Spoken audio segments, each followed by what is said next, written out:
Question number 12 देखिएगा, किसकी बात हो रही है? वाइगॉस्की की। और वाइगॉस्की का एक प्यारा क्वेश्चन जो हमेशा आता है, प्राइवेट स्पीच हमेशा समझते हैं, हमेशा विदाउट एक्सेप्शन, मतलब कोई एक्सेप्शन नहीं है, कोई ऐसा साल नहीं है जब नहीं पूछा हो वाइगॉस्की सीटेट में।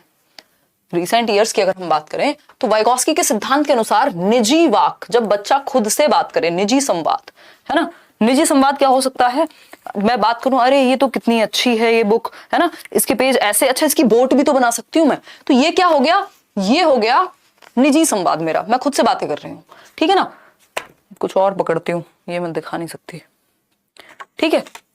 कुछ भी हो सकता है, मतलब आप मान लीजिए घर बना रहे हैं, है ना, आपको 4 सेल मिले और आप घर बना रहे हैं, अब आप खुद से बातें कर रहे हैं और 3 से 6 वर्ष के हैं आप। प्राइवेट स्पीच 3 से 6 वर्ष में होती है कि इसको इसके ऊपर रखूंगी, अरे ये तो गिर रहा है बार बार, है ना। खुद से बातें कर रहे हैं, ये खुद से बातें करना मतलब आप खुद को दिशा दे रहे हैं कि आपको कैसे कोई काम करना है। सेल्फ रेगुलेशन या डायरेक्शन कहते हैं वाइगॉस्की इसको। तो is indicative of children's egocentrism, ये पियाजे ने बात की है। बात किसकी हो रही है यहाँ? वाइगॉस्की की बात हो रही है। तो ये तो गलत हो गया। बी ऑप्शन है hinders children's actions and behaviour. ऐसा नहीं है कि क्रियाकलाप और व्यवहार को अवरोध करती है ये, बल्कि हेल्प करती है आपको अपने आगे की तरफ एक्शंस लेने के लिए, ठीक है ना, आपके कॉग्निटिव डेवलपमेंट में सहायक है। ठीक, आगे बढ़ते हैं। Helps children to regulate their behaviour while doing complex tasks, यानी जटिल कार्य करते समय बच्चों को अपनी थिंकिंग को, अपने बिहेवियर को रेगुलेट करने में, डायरेक्शन देने में, दिशा निर्देश देने में हेल्प करती है प्राइवेट स्पीच। आप देखते हैं ना, प्रॉब्लम में भी होते हैं या पेपर में भी होते हैं, तब भी आप खुद से बातें कर रहे हैं, अरे ये पढ़ा था अच्छा ऐसे नहीं ऐसे था, खुद से बातें कर रहे हैं, डायरेक्ट कर रहे हैं अपने एक्शंस को। तो C option is the right answer. ऐसा नहीं है कि ये संकेत देता है कि संज्ञान कभी भी आंतरिक नहीं होता, फिर कहां बाहर हाथ पे लेके घूमते हैं हम संज्ञान। संज्ञान क्या है? हमारी जितनी भी मेंटल स्किल्स हैं तो वो दिमाग में तो होंगी, इंटरनलाइज्ड ही तो होंगी, बाहर कहां होंगी? बाहर तो उसको शो करेंगे हम। तो C option is the right answer. Question number 13 देखिए, डॉल, कई लोगों की फेवरेट डॉल। देखिएगा, डॉल्स, पापा की परी, डॉल्स एंड पिंक ड्रेसेस या पापा का परा, dolls and pink dresses are usually associated with girls while cars and blue dresses.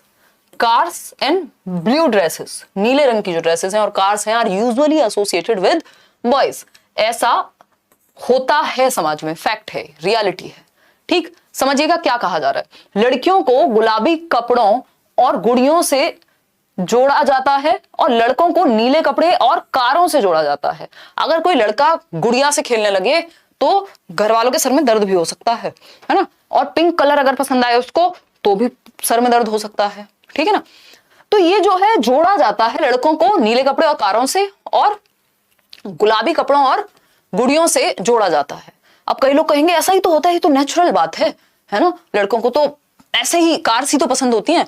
तो इसका बहुत बड़ा रोल एनवायरनमेंट है। अगर ऐसा है भी, अगर हम इसको सामान्यकरण में देखें, जनरलाइज्ड वे में देखें, हालांकि ऐसा नहीं है कि लड़कियों को कार नहीं पसंद हो सकती है या उनको ब्लू कलर नहीं पसंद हो सकता है, वाइस वर्सा, लड़कों के केस में भी उल्टा हो सकता है। तो ये कोई फैक्ट नहीं है इसमें। फिर अगर आपको ऐसा लग रहा है, अपने आसपास एग्जांपल्स दिख रहे हैं कि अरे लड़के अच्छी गाड़ियां चला रहे हैं, उसका रीजन क्या है? एनवायरनमेंट, है ना। उसका मेजर रीजन एनवायरनमेंट। दूसरा इंडिविजुअल डिफरेंसेस, सभी लोग एक जैसे नहीं होते, सारे लड़के अच्छी गाड़ी नहीं चलाते, नहीं तो एक्सीडेंट होते ही नहीं। ठीक, तो हम ये नहीं कहेंगे कि इसमें कुछ हेरिडेटरी है या हाँ ऐसा ही होता है, क्योंकि आप समाज में एग्जांपल ऐसे ही देख रहे हैं और कई लोग तो पढ़ा भी ऐसे ही देंगे, महान टीचर्स हैं हमारे यहाँ, है ना। तो ये सिंपल क्या है? स्टीरियोटाइपिंग है, जेंडर रूढ़िबद्धता है। ये हमने इतनी बार, एक झूठ भी इतनी बार बोला जाए ना, रिपीट किया जाए अगर खूब अच्छे से, तो वो भी सच लगने लगता है। ये वैसा ही है ना। जेंडर रूढ़िबद्धता, ये लिंग रूढ़िबद्धता है, क्योंकि इतनी बार ये चीज रिपीट हुई है कि अब दिमाग में बैठ गई, हाँ ऐसा ही तो होता है। तो ये स्टीरियोटाइपिंग है। 1 नंबर लेना है तो आप इसको ठीक कर लीजिएगा, वैसे भी जीवन में ठीक कर लीजिएगा अगर आप थोड़े से बेहतर इंसान बनना चाहते हैं, जो थोड़ा प्रोग्रेसिव हो, प्रगतिशील चिंतन रखता हो, ठीक है ना। कॉन्स्टेंसी होती है कि आप जेंडर ऐसे चेंज नहीं कर सकते जैसे आप कपड़े चेंज करते हैं। एम्पावरमेंट आप समझते ही हैं, किसी भी लिंग को ऊपर लेके जाना, मतलब दबाव में ना रहे वो, ठीक। डाइवर्सिटी इज डिफरेंस, विभिन्नता। तो D option is the right answer. तो आगे से कोई कहे तो उसको समझाना कि फालतू बातें नहीं, ठीक। क्वेश्चन नंबर 14 देखिएगा। क्वेश्चन नंबर 14, उसके 2-3 बहुत सारे रीजन है। अगर आप बात करेंगे ना, जैसे कोई पिंक कलर पे बात कर रहा है या चलाने पे, ड्राइविंग पे बात करेगा, उसका एक रीजन कंडीशनिंग है, सोशल कंडीशनिंग जो समाज ने की है ना। एक रीजन उसका स्टीरियोटाइपिंग है। वो स्टीरियोटाइपिंग में तो फिर सब कुछ ही आ गया, चाहे वो कंडीशनिंग हुई, चाहे वो फिर हमारे प्रैक्टिस और एफर्ट और एक्सरसाइज और ट्रेनिंग कितनी हुई है किसी चीज को लेकर के, है ना। क्वेश्चन नंबर 4 की अगर हम बात करें तो असर्शन की जब हम बात कर रहे हैं और रीजन की जब हम बात कर रहे हैं, तो कथन और कारक की जब हम बात कर रहे हैं, इस बार के फेवरेट क्वेश्चंस में से है ये, इस बार बहुत इस तरह के क्वेश्चंस आए, समझिएगा। देखिएगा, अगर हम बात करते हैं फर्स्ट असर्शन की, कथन की, तो ये कहता है education fails the child when children are expected to reproduce knowledge in more or less the same way it was received.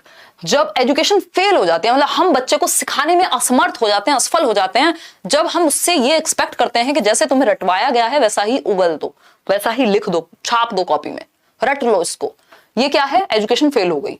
बिल्कुल सच बात है भाई। वो अगर आपसे सेम क्वेश्चन भी किया जाए तब भी दो लोग उसका जवाब अलग अलग तरीके से दे सकते हैं, सिंपल बात है। ठीक है अभिषेक, लाइक शेयर करते रहो अभिषेक। रीजन की अगर हम बात करें, reproduction of information is the meaningful indicator of children's learning. Next इसका रीजन क्या दिया है कि जानकारी का पुनः उत्पादन बच्चों के सीखने का अर्थपूर्ण घोतक है या द्योतक है ना। तो द्योतक कैसे है भाई, ये एक लाइन में कहा है कि शिक्षा असफल हो जाती है जब बच्चों से यह अपेक्षा की जाती है कि वे प्राप्त ज्ञान को ज्यों का त्यों पुनः उत्पादित करें, यानी रटें।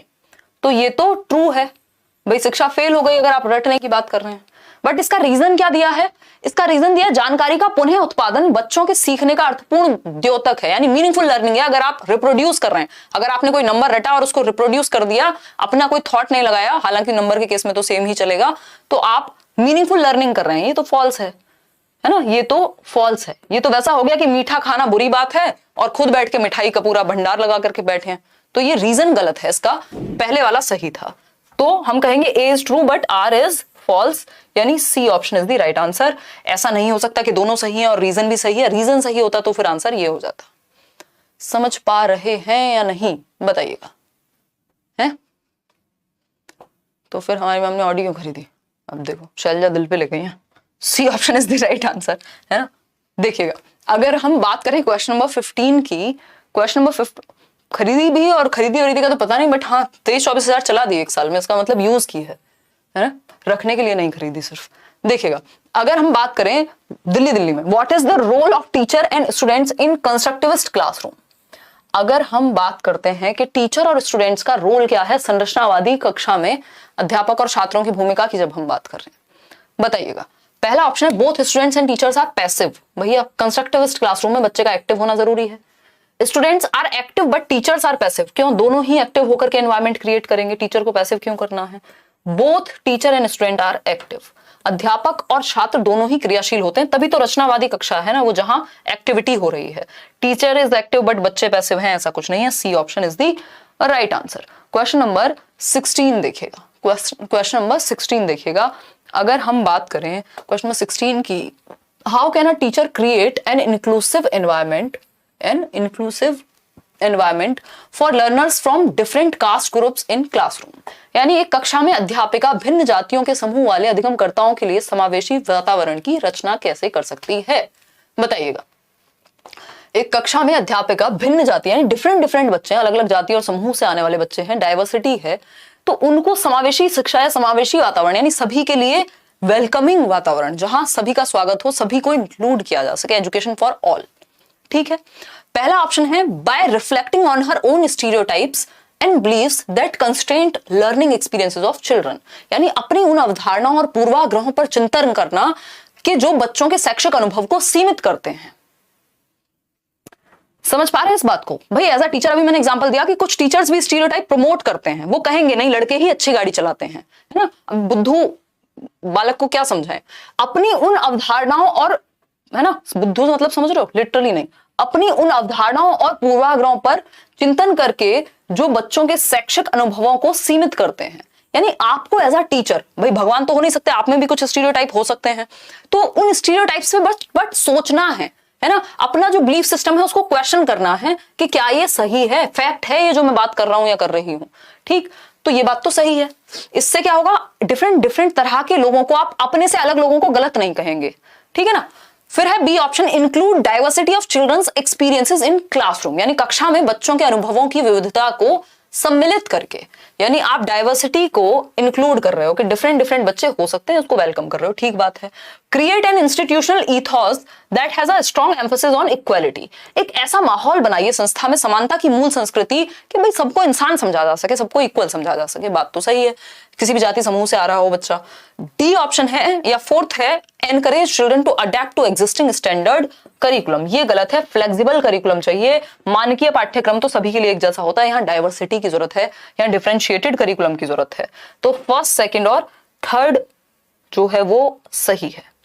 फर्स्ट सेकंड थर्ड कहां दिख रहा है हमें? ए ऑप्शन में। नहीं, इसमें 4 है। फर्स्ट सेकंड और थर्ड ए में ही है, ए ऑप्शन में ही है, तो ए इज द राइट आंसर। ठीक है, कोई दर्द समस्या?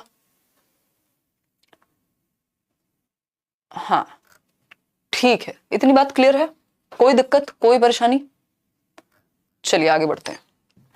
ये प्रीवियस ईयर को हम ब्लॉक कराएंगे, बता के ब्लॉक कराते हैं आज से हम।